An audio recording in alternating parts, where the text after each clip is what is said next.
Back during 9/11, when the United States experienced its first quote unquote terrorist attack, apparently Pearl Harbor had been forgotten in people's minds. But during 9/11, George Bush and his administration enacted what was called the Patriot Act. And the Patriot Act was essentially the legal ability for the government to surveil all phone calls of American citizens, any messages that were going back and forth for, of course, our protection from the war on terror or terrorist attacks. And fast forward 24 years later, and we're seeing exactly the fruit of being able to have these agencies, whether private or public, governmental, doesn't matter, being able to go in and take advantage of your personal data. But it goes one step further. You should know that what's getting ready to happen with Meta AI is something that at this point, what the heck is privacy? It's a joke. You know that chatbot assistant that you've been using in Facebook, Instagram, WhatsApp? It's about to start using those private conversations to profile and target you. Thank you to this comment because it reminded me that December 16th is around the corner. And why is that a big deal? Because starting December 16th of this year, Meta will officially start using your AI chats to improve their ad targeting. That means that anything you say to the Meta AI, whether it's about your health, your mood, your travel plans, will be collected, analyzed, and turned into data points to be sold to its advertisers. Unfortunately, many people think that those conversations they're having are private. Meta will now combine those AI chat conversations with your location, your posts, scrolling habits, and device information to build a more detailed profile on you. Even worse, unless you live in the EU, the UK, or South Korea, you cannot opt out of this. So if you use it, you're in. Meta does claim that it will exclude sensitive topics like your sexual orientation, politics, religion from direct ad targeting. Additionally, and this is where it gets creepy, the chatbots could be incentivized to subtly prompt you for additional information by keeping the conversations going, asking questions, or offering seemingly personalized advice, making you more likely to share things that you wouldn't in a public post or a standard search. Now, these nudges, they may seem helpful, but they're going to be engineered to maximize engagement and increase the amount of valuable personal data collected. Here's what you can do about it. Stop using Meta's AI. Avoid chatting with it altogether. It's that simple. Go ahead and follow me for more clear updates on privacy and tech. And please share this with your friends and family, especially those that are not on the TikTok platform. They all need to know about this. Stay informed, stay vigilant. Now, I know that you are really irritated about the fact that at this point you really can't have any type of communication with anyone, but I got one better for you. And before I get ready to tell you about the one better, I will tell you that a couple of weeks ago, I had this strong urge and this strong sense of quieting myself away from the noise, away from all the many stories that were hitting my feed, away from all of the outside noise on the radio, the music, everything, to just quiet myself and learn to sit there with my own thoughts. You see, unbeknownst to me, my thoughts were not my own anymore. As a matter of fact, my thoughts were the property and the authority of anyone who had the technology to take advantage of them. Well, what do I mean? I want you to take a look and see exactly what I'm talking about. AI can now read your brain while you're watching this video. Scientists at Meta just unleashed Tribe, an AI that can literally read your mind in real time, and it's terrifyingly accurate.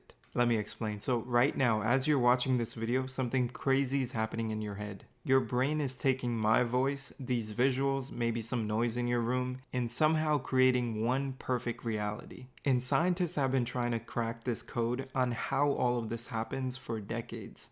And they finally just did. So before, they were stuck studying brains one piece at a time, like trying to understand music by listening to drums for an hour or just the guitar for an hour. The problem was that you'd understand one instrument really well, but you'd completely miss how together they make music sound so good. And that's where Meta's researchers came in. They built this AI called Tribe that learned about brains by binge watching hours of TV shows and movies. But it wasn't just watching, it was processing the video, the audio, the subtitles all at once, just like how your brain does. They made this 3D map of our brains while it's working. So red areas show where you process words, green is for audio, blue is for visuals, and the mixed colors is where your brain combines things. So yellow is where your brain mixes word meanings with sound. Cyan is where it blends what you see with what you hear. So now we can actually look how our brain builds the world around us. And they trained this model on all kinds of content, so it works on nature documentaries, cartoons, even old silent movies.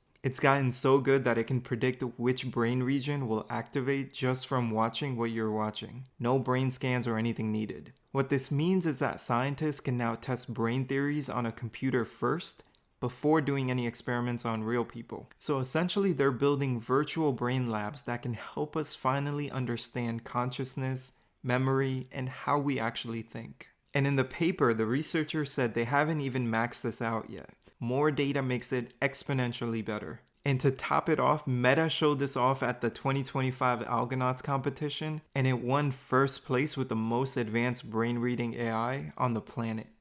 So here it is. You thought that you were going to have to brace for the fact that your data at this point belongs to all of Silicon Valley, when in fact, since 2023, they have been reading the minds of the public. The things that we watch, the things that we listen to, they have been able to extract into their understanding of how the conscience is formed.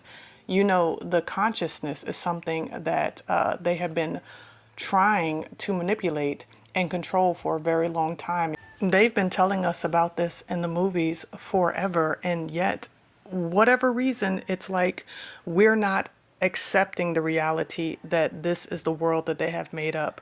Why? Because we are living in perilous times. Minority Report was not a movie, it was a documentary, apparently. Do y'all remember when they had the screens that you could just touch and move around well before we had smartphones? They were showing you exactly what it is that their intention was concerning the future, the thought police being able to detect a crime ahead of time so that they could stop that crime. So do we think it was relegated simply to, crime? Apparently not, because we even see in the scene where Tom Cruise is walking through the mall, just using his retina, they were able to tell exactly what he had purchased and offer him things based on those purchases. So this technology has been in play for a long time. But from a biblical standpoint, what does this mean? Well, me personally, I think this has everything to do with the coming slavery that is going to happen to the nations that have betrayed and that have subjugated Yasharel. Why? Because he that leads into captivity shall go into captivity, and it's going to be a captivity in the mind first.